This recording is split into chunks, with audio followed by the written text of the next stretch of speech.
18वीं सदी के प्रशिया के राजा फ्रेडरिक द्वितीय के बारे में एक दिलचस्प कहानी कही जाती है और वह कुछ इस तरह है। जब फ्रेडरिक एक जेल का निरीक्षण करने गए तो वे एक बड़े सेल में पहुंचे जिसमें कई कैदी थे। जब कैदियों ने राजा को देखा तो वे घुटनों के बल गिर पड़े और सभी ने रिहा किए जाने की गुहार लगानी शुरू कर दी। और वे सभी यह दावा कर रहे थे कि वे जिन अपराधों के लिए आरोपित हैं उनमें वे निर्दोष हैं। इन सभी निर्दोषता की गुहारों को सुनते हुए राजा की नजर एक आदमी पर पड़ी जो कोने में अकेला बैठा था, एक कैदी जो इस सारी हलचल से बेपरवाह सा लग रहा था।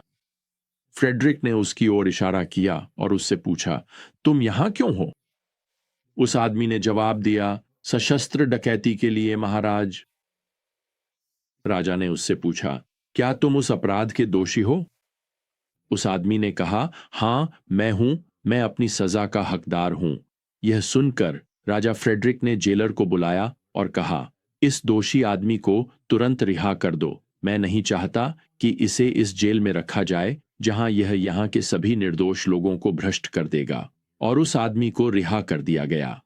अब जैसे ही हम अपने ज्ञान की यात्रा में रोमियो 6 के इस अगले पद में पहुंचते हैं, मैं खुद को उस समानांतर सत्य के बारे में सोचने से नहीं रोक सकता जिसे प्रेरित पौलुस अभी बताने वाले हैं। जो व्यक्ति अपनी गलती और शर्म को स्वीकार करता है वही अपने पाप की जेल से रिहा किया जाने वाला कैदी है। राजा उसके लिए अपने अनुग्रह से क्षमा लेकर आया है।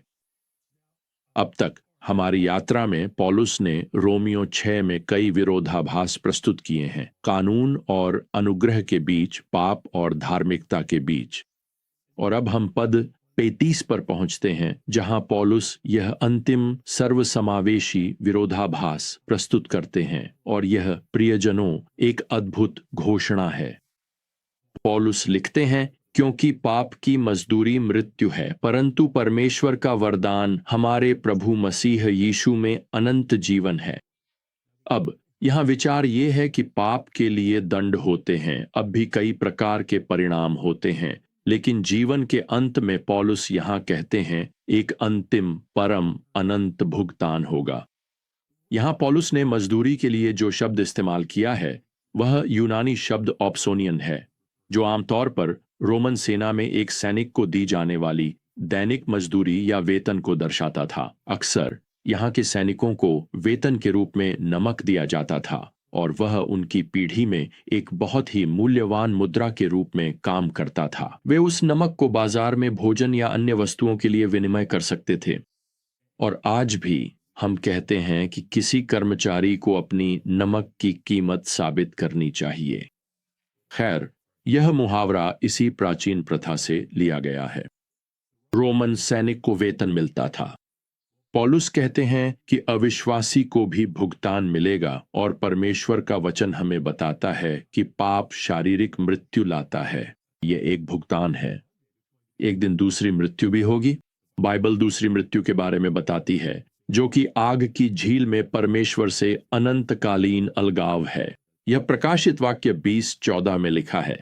लेकिन मैं यह बताना चाहता हूं कि पौलुस यहां उस अंतिम भुगतान, उस परम और अनंत पाप के दंड यानी दूसरी मृत्यु की बात नहीं कर रहे हैं। वह यहां इस दैनिक मृत्यु के अनुभव की भी बात कर रहे हैं। जैसे रोमन सैनिक को नियमित रूप से वेतन मिलता था, वैसे ही पापी को भी जीवन भर नियमित रूप से भुगतान मिलता रहता है। कैसे? खैर, मैं सोचता हूं कि पाप संबंधों के साथ क्या करता है।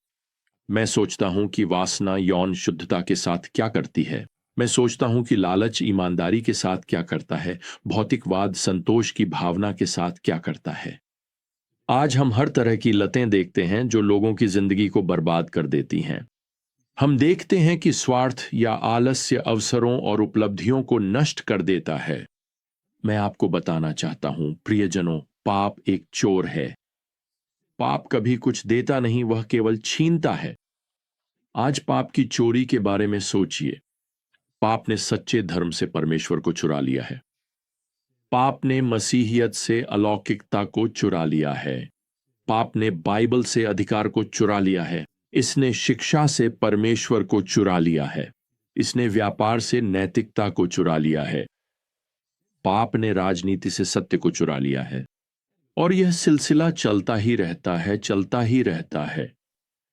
पाप एक चोर है और यह आज भी किसी की जिंदगी से जीवन को चुरा लेगा।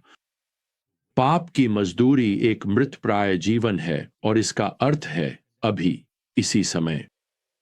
और यही सब कुछ नहीं है। पाप के पीछे भागते हुए एक अधूरी जिंदगी के बाद उद्धार न पाए लोग उस अंतिम भुगतान का सामना करेंगे, वह अंतिम वेतन दिवस जो है शाश्वत मृत्यु, परमेश्वर से शाश्वत अलगाव।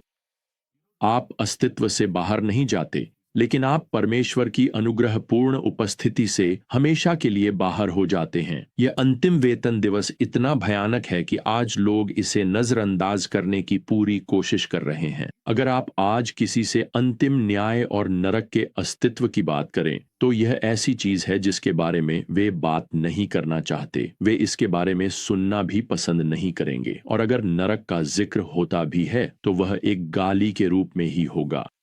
यह पृथ्वी पर किसी असुविधाजनक अनुभव से गुजरने के लिए एक रूपक बन जाता है।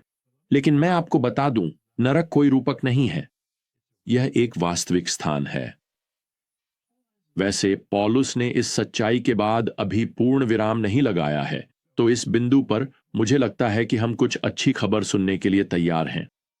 पौलुस यहां फिर लिखते हैं, पाप की मजदूरी मृत्यु है, लेकिन खैर इसका मतलब है कि यही सब कुछ नहीं है।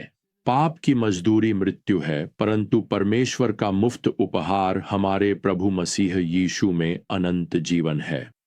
और आज मैं आपको बता दूं, पाप आपको नरक तक ले जाएगा, उद्धारकर्ता आपको स्वर्ग तक ले जाएगा। स्वर्ग एक मुफ्त उपहार है। तो आप यह मुफ्त उपहार कैसे प्राप्त कर सकते हैं? खैर, क्योंकि यह एक उपहार है, आप इसे कमा नहीं सकते। आप स्वर्ग नहीं कमा सकते। आप नरक को एक भुगतान, एक वेतन के रूप में पाप करने के कारण कमाते हैं, लेकिन आप स्वर्ग को एक मुफ्त उपहार के रूप में प्राप्त करते हैं। दूसरे शब्दों में, एकमात्र स्थान जहां आप अपने प्रयासों से पहुंच सकते हैं वह नरक है। पौलुस यहां लिखते हैं कि स्वर्ग एक मुफ्त उपहार है, और जो ग्रीक शब्द उन्होंने उपहार के लिए इस्तेमाल किया है वह है चारिस। इसका अनुवाद पूरे नए नियम में अनुग्रह के रूप में किया गया है।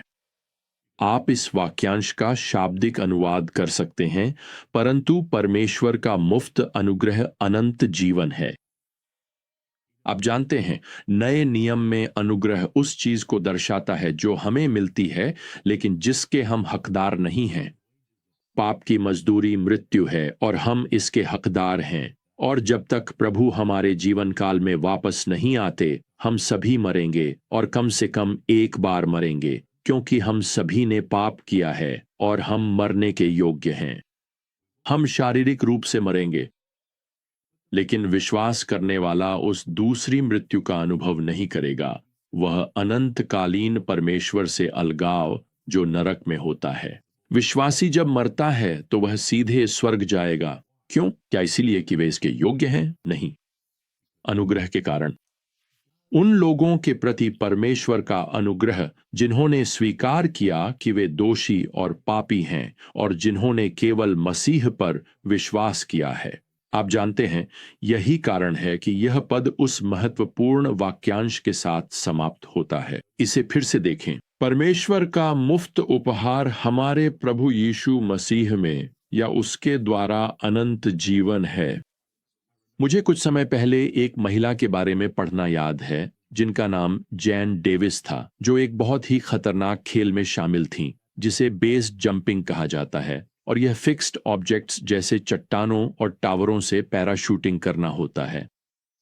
अन्य लोगों के साथ वह कैलिफोर्निया के योसेमाइट नेशनल पार्क में 3000 फीट ऊंची ग्रेनाइट की चट्टान से कूद रही थीं। अब सभी जंपर्स जानते थे कि इस पार्क में बेस जंपिंग अवैध है। असल में यह कानून इसलिए बनाया गया था क्योंकि इस पार्क में बेस जंपिंग करते हुए पहले ही 6 लोग मर चुके थे। खैर, ये जंपर्स का समूह वास्तव में उस कानून का विरोध करने के लिए वहां गया था। चेतावनी की अनदेखी करते हुए वे उस ऊंची चट्टान से कूद रहे थे ताकि यह साबित कर सकें कि यह खेल सुरक्षित है। वे जोखिम जानते थे, वे कानून भी जानते थे, और उन्होंने उसकी अनदेखी की। जब उनके पति उनकी जंप की फिल्म बना रहे थे तो उन्होंने सब कुछ कैमरे में कैद कर लिया। जैन ने चट्टान से छलांग लगाई, लेकिन उनका पैराशूट सही से नहीं खुला। वह लगभग 20 सेकंड तक गिरती रहीं जब तक कि नीचे की चट्टानों से नहीं टकराई। मैं खुद को यह सोचने से नहीं रोक सका कि आज के समय में कितने लोग हैं जो परमेश्वर की चेतावनी की अनदेखी कर रहे हैं। क्या आप उनमें से एक हैं? अगर ऐसा है तो यूं कहें कि आप आज भी गिर रहे हैं। अगर आप जीवित हैं, आप बस अभी तक परमेश्वर के अडिग पवित्र न्याय पर नहीं गिरे हैं। लेकिन आपके पास अभी भी समय है, अभी भी समय है कि आप परमेश्वर की करुणा, उसकी अनुग्रह और यह अद्भुत मुफ्त अनंत जीवन का उपहार अनुभव कर सकें। फिलिप्पी के जेलर ने पौलुस और सीलास से यह सवाल पूछा था, मुझे उद्धार पाने के लिए क्या करना चाहिए?